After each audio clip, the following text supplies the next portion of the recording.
అంటే ఇప్పుడు ఇంతకుముందు మీరు గుర్తు చేశారు కదా, నైనీ కోల్ మైనింగ్ సంబంధించింది.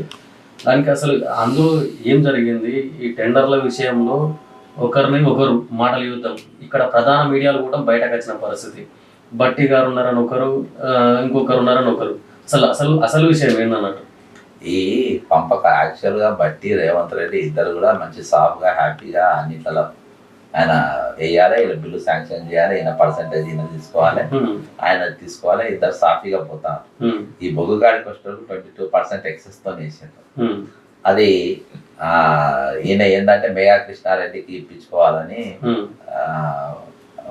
ఈయన ఎవరు రేవంత్ రెడ్డి గారు బట్టి విక్రమ్ ఆయనకు సంబంధించిన ఈయన ఏంది వాళ్ళ బామ్మడికి సంబంధించిన కంపెనీ ఇప్పించుకోవాలని సృజన్ రెడ్డికి ఇప్పించుకోవాలని రేవంత్ రెడ్డి. అట్లా ABN channel Revanth Reddy Sujan Kalvakuntla Kavitha TDP ఇదొక గ్యాంగ్.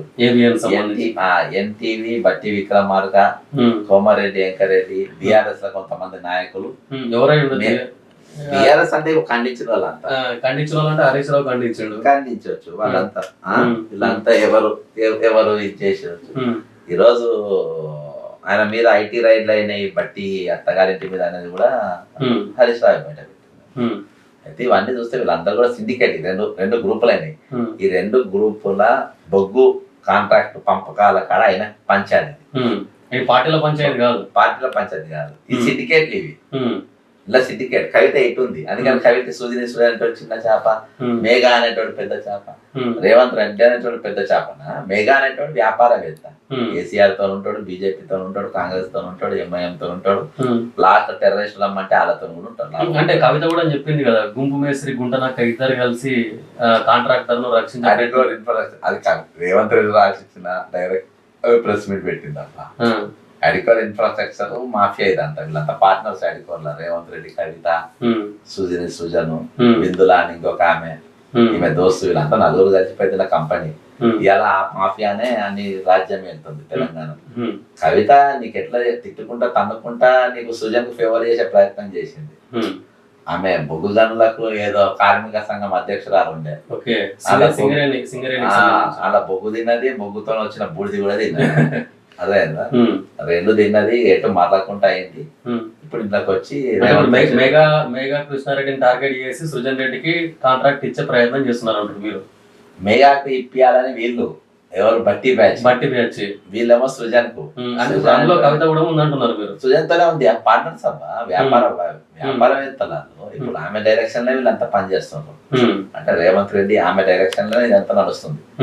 ఆమె వీళ్ళతో లేదు అని ఓపెన్ సీక్రెట్. జనం 4 కోట్ల మందికి తెలుసు రేవంత్ రెడ్డి తోని ట్రావెల్ అవుతుందండి, అంటే అడిపోతా అని ముట్టా నడుస్తుంది. ఇప్పుడు కోమటిరెడ్డి మీద వార్తలు రాయించింది రేవంత్ రెడ్డి రాపించింది అన్నిటిలో బ్యాక్గ్రౌండ్ లీక్లు ఇస్తారు, కొన్ని లీక్లు ఇస్తారు, కొంత ఇది ఇస్తారు. ఎన్టీఓకి తెలియకుండానే వేసేస్తారు నాకేదో వార్త వచ్చిందని. యాక్చువల్గా అన్నిటిలో కూడా కొన్నిటికి లీక్. అట్లా అంటే అన్ని ఛానళ్ళ కంటే ముందు రాజ్ న్యూస్ లో వచ్చింది మాధవిలత స్టోరీ. మరి రాజ్ న్యూస్ ఎందుకు అరేంజ్ చేయలే? రాజ్ న్యూస్ ఏకంగా ముఖ్యమంత్రి మీదనే పెట్టింది కదా. ఆ మాధవిలత కదా, ఆమె ఫోటో చూసినాను తెలియదు, కనబడని ఫోటో మీద ఇట్లా స్టోరీ తయారు చేసిండ్రు. కలెక్టర్ అంటే ఐఏఎస్ అంటే ఎవరో కలెక్టర్ తెలుసు, అందరికీ తెలుసు. సరే వాళ్ళు మాధవిలత అంటాం ఎవరు అసలు, ఆ పేరు నీకు తెలుసా నాకు. మరి ఆ స్టోరీ మీద ఇయ్యాలకు ఎందుకు యాక్షన్ లేదు? ఫస్ట్ వాళ్ళ అంటే ఇప్పుడు మీరు అంటున్నారు ముఖ్యమంత్రి వేయించిండని అంటున్నారు. మరి విలువలతో కూడిన అంశాలు వేరే ఉంటాయి, విలువలు లేకుండా అంశాలు వేరే ఉంటాయి. ముఖ్యమంత్రి గారు అంత విలువ లేకుండా ఇటువంటి అంశాలను ప్రస్తావిస్తారంటారా? ఏంటంటే ముఖ్యమంత్రి విలువ ఇప్పుడు మీరు అర్థమైన క్వశ్చన్. ముఖ్యమంత్రికి విలువలు ఉన్నాయి అని మీరు అంటున్నారు, అది జనాన్ని కామెంట్ చేయమంటున్నారు. విలువలు ఉన్నాయా లేవంటారు? మొత్తానికి లేవంటారా? నేను అడుగుతున్నా కదా, జనాన్ని కామెంట్ చేయమంటారు. 4 కోట్ల మంది తమ అభిప్రాయాన్ని చెప్పమంటున్నారు కామెంట్ రూపకంగా. విలువలు ఉన్నాయా లేవా? అదే అన్న ఇలా విలువలు అనే దానికి రాయాలంటే చాలా పెద్ద పేజీ రాదు. మన బట్టి విక్రమార్క కూడా విలువల గురించి మాట్లాడాడు. విలువ లేనోడు విలువల గురించి మాట్లాడుతాడు. అదే చెల్లని నోటు మాట్లాడుతుంది, పొంగే బియ్యం మాట్లాడుతుంది. కాబట్టి వీళ్ళందరూ కూడా సమాజంలో విలువలు ఉందా లేదా అనేది చెప్తారు. అంటే సమాజంలో విలువ లేకుండానే ఆయన 2034 వరకు నేనే ఉంటా అనే ప్రగల్భాలు చెప్తున్నాడు అంటారా? అవునబ్బా, ఇవాళ విలువ లేని నాయకులు ఇవాళ సరే ఒక్కడున్నాడు, 10 మంది ఎమ్మెల్యేలు బీఆర్ఎస్ లో గెలిచారు, కాంగ్రెస్ లో వాళ్ళు వచ్చారు, గాంధీ భవన్లకు బాధాప్తా వస్తారు. వాళ్ళ విలువలు ఉన్నాయా లేవా? స్పీకర్ లేదు వీళ్ళు బీఆర్ఎస్ ఎమ్మెల్యేలే కాంగ్రెస్ కాదని స్పీకర్ అంటారు. విలువలు ఉందా లేదా? ఉన్నాయనుకుందామా? లేదనేది స్పష్టంగా కనబడుతుంది. ప్రజలు ఏమనుకుంటారో లెక్క ఉంటది కదా. అంతే.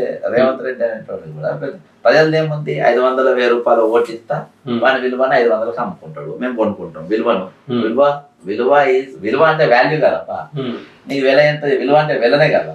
నీ వెల ఎంతనే చెప్పు, నా వెల ఇంత, ఓటు వెల ఇంత, 500 1000 రూపాయల క్వార్టర్ సీసా. పబ్లిక్ కూడా రెడీగా ఉన్నారు విలువలను వెలకు అమ్ముకోనికి. వెలకు దొరికేదే విలువ ఈ సమాజంలో. కాబట్టి దానికి విలువలకే విలువ లేదు, వెలకే విలువ. అంతే.